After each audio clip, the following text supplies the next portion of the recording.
Bonjour à tous et j'espère que vous allez bien. Je vous retrouve aujourd'hui pour une petite vidéo assez courte je pense, mais dans laquelle je voulais vous expliquer les bases du point de croix. J'ai eu beaucoup de questions de la part de débutants, donc je me suis dit que j'allais reprendre certains points, que ça pourrait vous aider.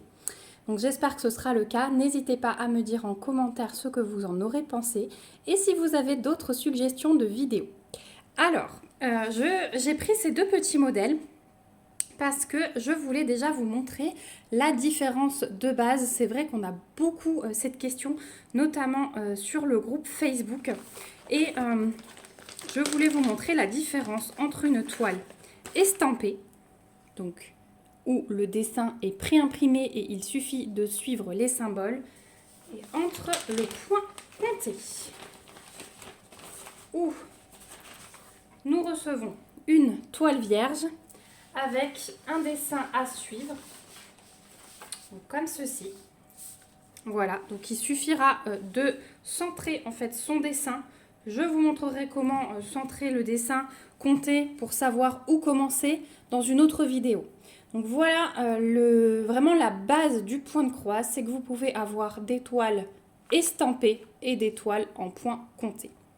Donc ça c'est la première chose. Sachez que pour les toiles estampées, vous recevez également un diagramme sur lequel vous pouvez vous reporter si la toile est mal imprimée, pas très nette. Voilà. Je vous ferai donc une prochaine vidéo sur les toiles estampées pour savoir comment commencer une toile estampée et une vidéo sur comment commencer un point compté. Je voulais également dans cette vidéo aborder un deuxième point. Il s'agit en fait de la différence entre le 11 et le 14 CT. Donc il s'agit simplement de la grosseur des carrés de votre toile. Donc j'ai fait exprès de prendre ces deux modèles puisque ici nous nous trouvons sur du 14 CT, ici nous nous trouvons sur du 11 CT. Donc vous voyez que les carrés sont beaucoup plus larges, il y a moins de points par carré que sur du 14 CT. Donc sur le 14 CT, on va broder avec 2 brins de fil. Sur le 11 CT, nous allons broder avec 3 brins. Donc quand vous recevez un fil comme ceci, vous voyez, ça c'est un fil, vous avez 6 brins, 6 parties. Donc pour le 14 CT, vous prenez 2 brins de ce fil, donc qui sera divisé en 3.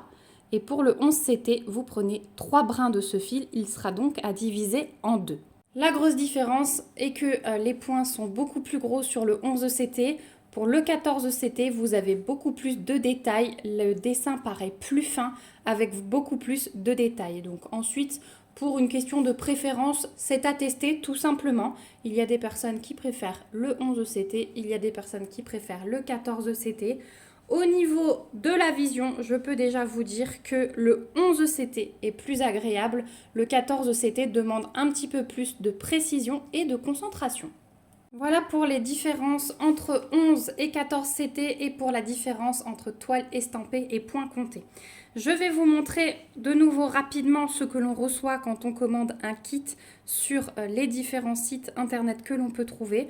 Donc vous avez toujours votre toile, vous avez toujours un patron, vous recevez avec vos fils et généralement sont jointes des petites aiguilles, voire un toolkit plus complet.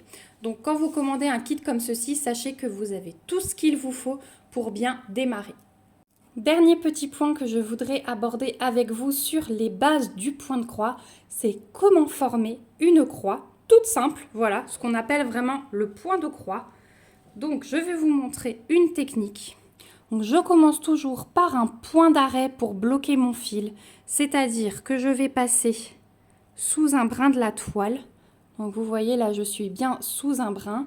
Les brins, en fait, ce sont les lignes verticales et horizontales que l'on peut trouver. Donc je passe sous un brin, je tire mon fil au ras de ce brin. Voilà. Je vais venir piquer à l'intérieur de ce brin. Attention à vos doigts à l'arrière de la toile et je tire mon fil. Donc je ne tire pas comme une brute, mais si je tire un petit peu, ça tient et vous voyez qu'ici un petit nœud s'est formé. Ensuite, je vais pouvoir commencer ma croix. Donc la technique du point d'arrêt, c'est vraiment la technique qui utilise le moins de fil au départ, hein, puisque si on cale le fil derrière la toile, eh bien on utilise voilà, quelques millimètres de fil. Le point d'arrêt permet de faire plus d'économie. Donc ensuite, je vais pouvoir former ma première croix. Donc pour faire une croix toute simple, je vais prendre mon carré et je vais aller piquer à l'arrière de la toile dans le coin en bas à gauche. Je vais tirer. Ensuite, je vais former une diagonale en plantant mon aiguille dans le coin en haut à droite. Voilà ma demi-croix qui est formée. Donc là, on voit encore le petit nœud du point d'arrêt, mais c'est pas grave puisque vous allez former la deuxième diagonale de votre croix et on ne verra plus rien du tout. Le point d'arrêt va être caché. Donc je vais ensuite piquer en bas à droite et par l'avant de la toile en haut à gauche. Voilà. Et vous voyez que votre croix est formée. Donc là, elle n'est pas très tendue parce que voilà, je tire un peu mon fil, mais votre première croix est formée. Et ensuite, vous continuez comme ceci. Donc là, maintenant, si je tire, enfin si je passe mon aiguille ici, je vais ressortir mon fil. Donc ce que je peux faire, c'est aller piquer en haut à gauche, en haut à droite, pardon.